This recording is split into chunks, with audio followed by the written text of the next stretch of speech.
The first time Mia saw the creature, she wasn't even sure it was real. She had wandered too far into the woods behind her grandmother's house, chasing the sound of distant rustling, her little boots crunching through fallen leaves. 8 years old, fearless and curious, she was the kind of child who talked to birds and collected shiny rocks like they were ancient treasures. But nothing could have prepared her for what she found that day. The figure emerged from the shadows like a ghost, tall, silent, and massive. At first, Mia froze, her breath caught in her chest. It was bigger than any dog she had ever seen. Its thick fur was a stormy mix of black and gray clinging to its ribs, and its golden eyes gleamed like fire in the dim light. Most kids would have screamed, run, cried for help. Mia didn't. She stepped forward. Its ears twitched. It didn't growl or move. Instead, it stared, unblinking, exhausted, and terrifyingly still. That's when Mia noticed. It was hurt. Its back leg was swollen, and blood matted the fur near its belly. It wasn't just lost. It was in pain. And yet, somehow, it wasn't afraid of her.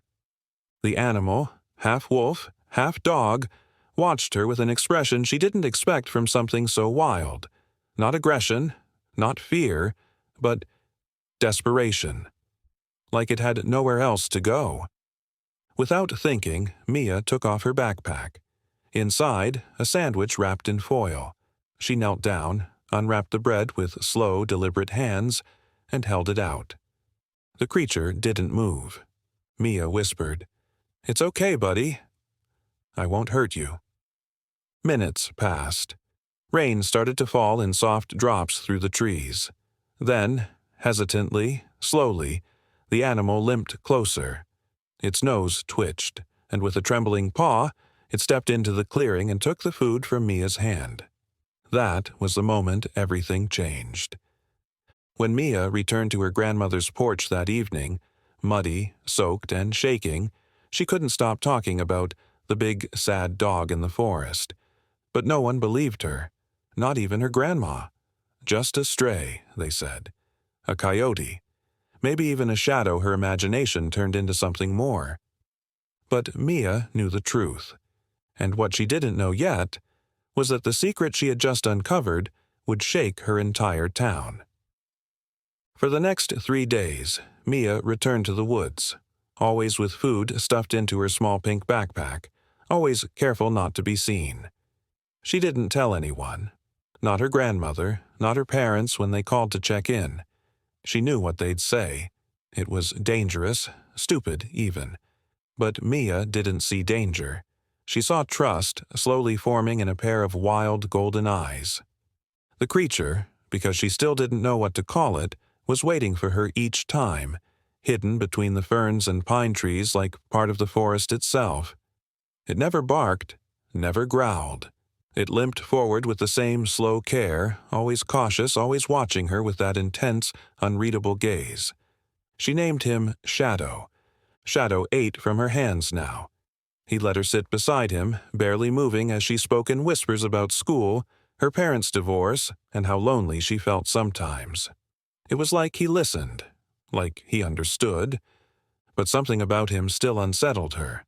His sheer size was unreal.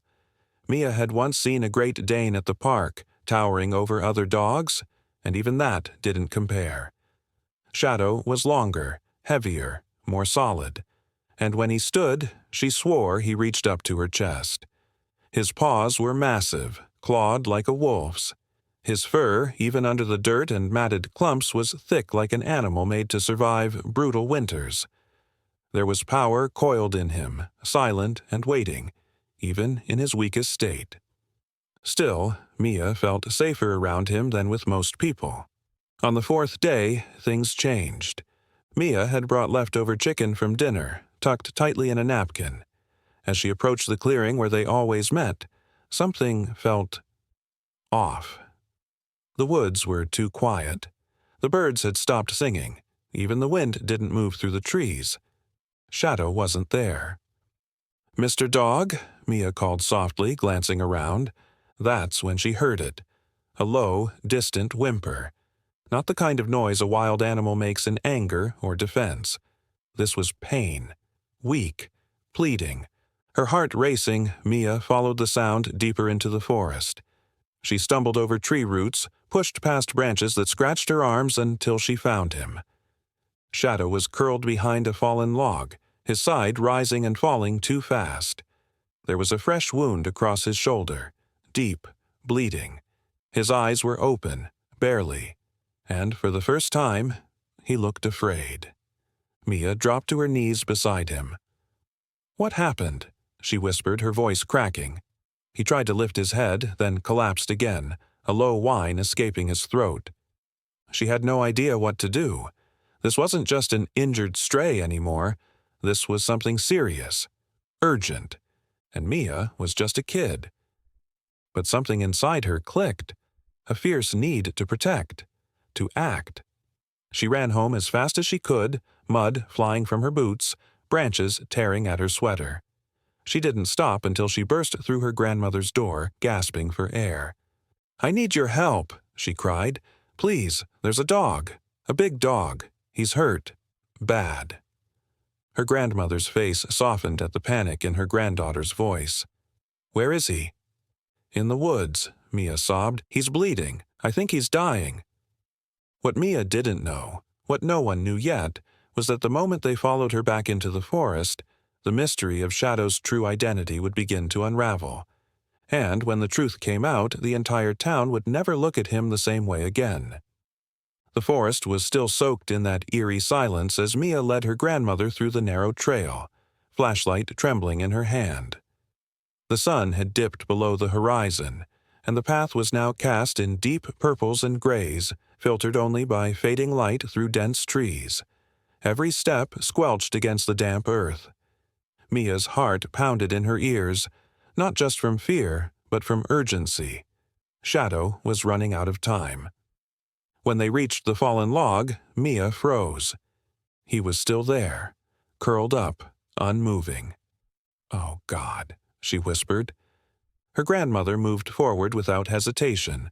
Though she was in her 60s, she had once worked on a farm and knew how to handle injured animals. She crouched carefully, assessing the damage with eyes that had seen worse. "This isn't a stray," she muttered. "Look at the shoulders, the size of him. Mia, this dog's got wolf in him." Mia swallowed hard, staring at Shadow's broad back and those haunting eyes that barely blinked at them. "But he's gentle," she whispered. "He wouldn't hurt anyone." Her grandmother didn't respond right away. She carefully reached into her bag and pulled out a pair of gardening gloves, then a thick wool blanket. "We'll take him back to the shed," she said. "But you stay back. He's injured and scared. That's when even the kindest animals can bite." But Shadow didn't growl. He didn't bare his teeth. He simply let her wrap him in the blanket, his body limp with exhaustion.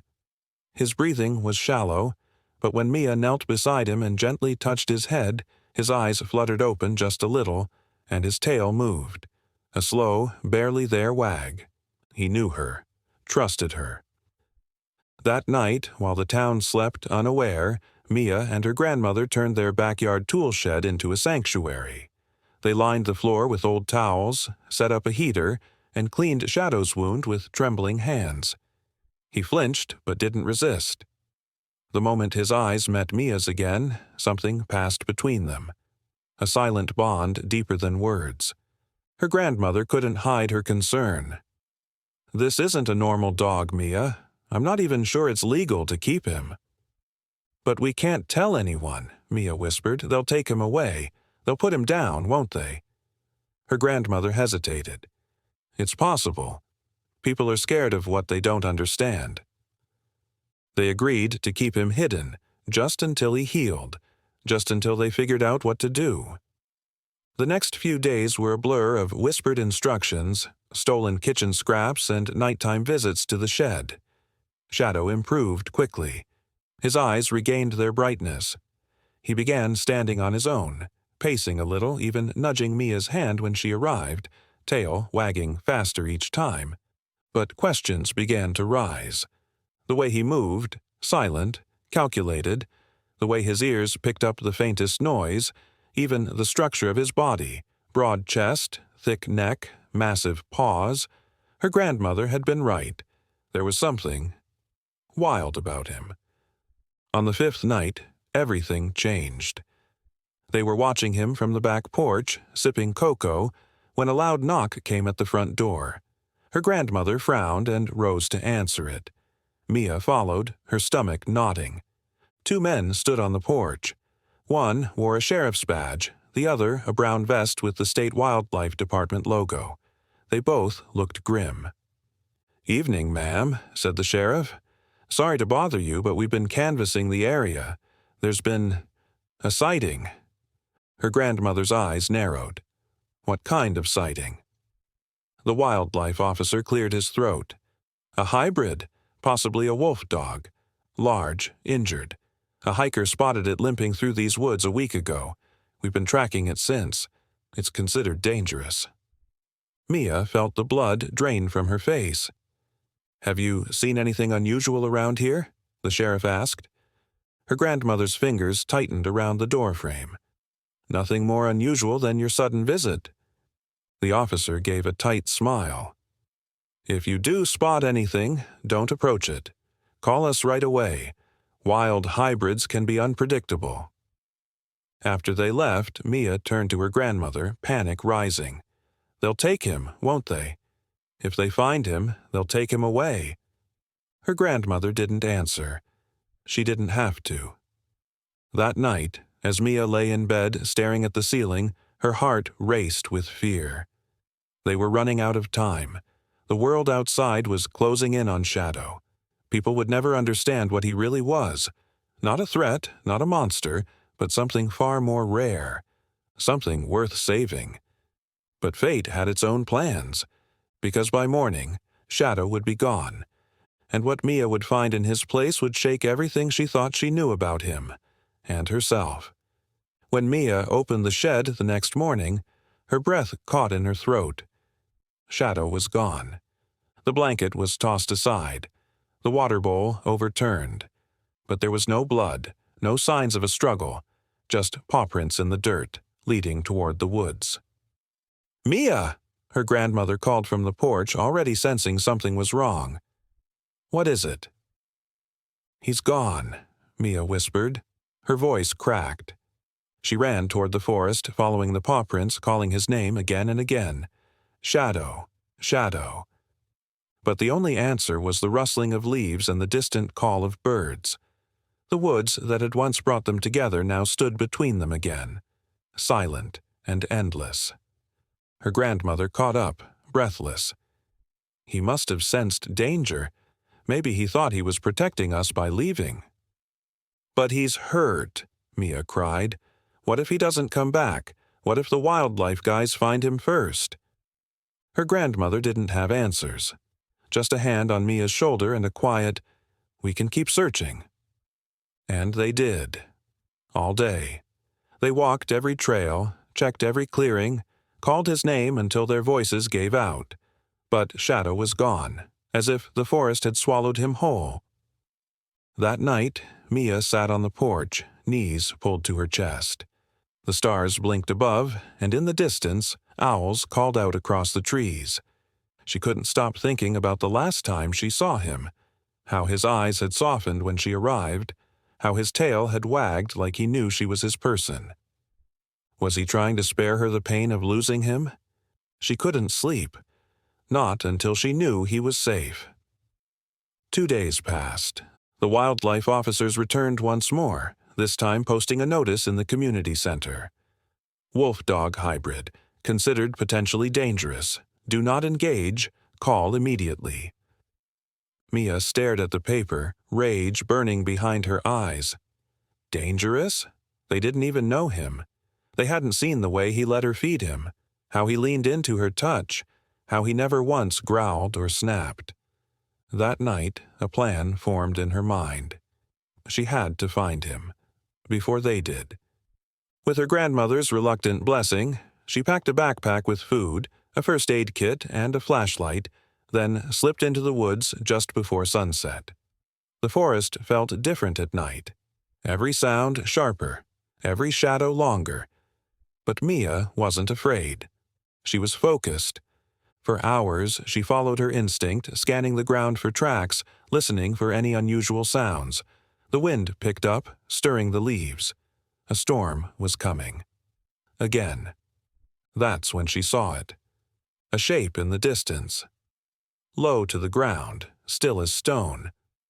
Her breath hitched. She moved closer, careful not to make a sound. When she was 10 feet away, the shape lifted its head, and their eyes met. "Shadow," she breathed. He looked thinner, weaker, but alive. He didn't move, as if waiting to see if she would come closer. Mia dropped to her knees, tears already falling. "Why did you run? You didn't have to protect me. I never stopped looking for you." Shadow slowly stood, limped toward her, and pressed his head against her chest. It was all the answer she needed.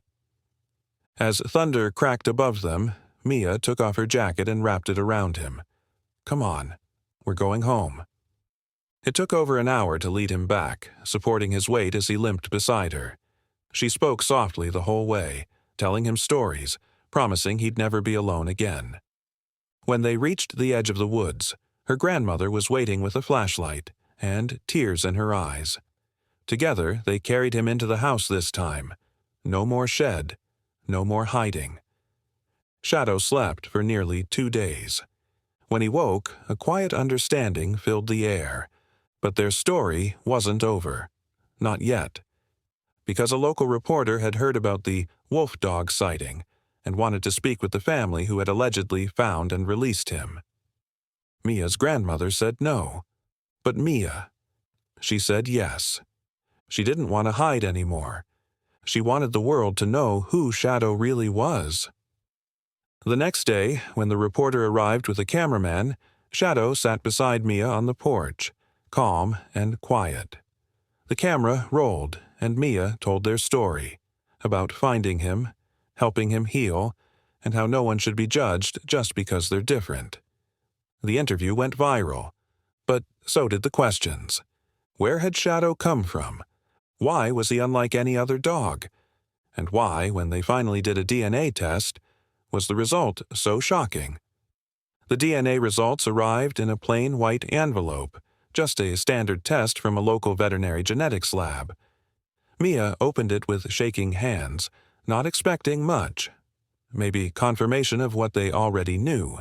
Shadow was a wolfdog, part German shepherd, maybe some husky, and definitely some wild lineage. But the first words stopped her cold. Unusual genetic markers detected. Species classification: Canis lupus, gray wolf, 96.8%. Not hybrid, not even close. Shadow wasn't half wolf, he was almost entirely wolf. Mia stared at the paper, her heart pounding. Her grandmother took it from her gently, reading it twice. This can't be right. But it was. And suddenly, everything shifted. The wildlife officials returned the next day, this time not asking questions, but with orders. Wolves were protected. He wasn't considered a pet, and technically it was illegal to harbor one. "He's dangerous," one of them warned. "He needs to be relocated to a sanctuary. It's not safe to keep him here." Mia stood between them and Shadow. "He's not dangerous," she said, her voice steady. "He's mine." The officials exchanged looks. They weren't unkind, but they were firm. "You don't understand. This isn't a dog. He could hurt someone, even if he doesn't mean to." "He saved me," Mia whispered. "He never once hurt me. Not even when he was sick. Not even when he was scared. He deserves more than a cage and a label."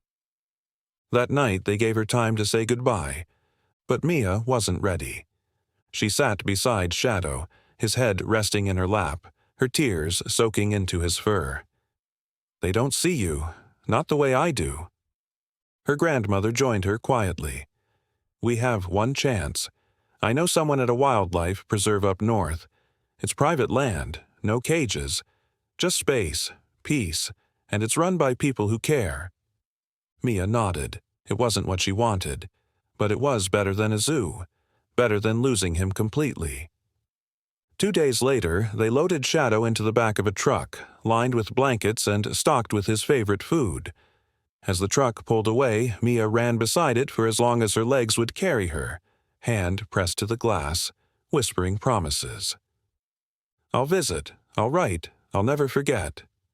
And he watched her the whole time. Weeks passed, then months. The story of the girl who saved a wolf spread far beyond their small town. News outlets picked it up. Animal lovers shared it across social media. And soon, Mia was invited to speak at schools, animal rescues, even fundraisers. She never turned them down, because every time she told their story, she kept Shadow alive in a new way. Her first visit to the preserve happened just before spring.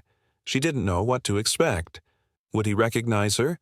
Would he be different now, surrounded by others of his kind? But as soon as she stepped past the tree line, a familiar shape emerged from the forest. Towering, silent, beautiful. Shadow. He walked straight to her, tail still, eyes soft, and leaned into her chest just like before. Her laughter cracked through the trees like sunshine after rain. He remembered. And she knew in that moment. The bond they shared was never about ownership. It was about trust, about choosing each other, even across wild instincts and impossible odds. Years would pass. Shadow would grow older. Mia, too. But some stories never fade. They become legends. And somewhere, deep in the woods, if you listen closely, you might hear the rustle of leaves as a girl walks beside a creature the world once feared, and learns that sometimes the wildest hearts are the ones that love the deepest. If you believe in second chances and in the unbreakable bond between animals and people, like this story, share it and subscribe to our channel. We have so many more stories waiting for you.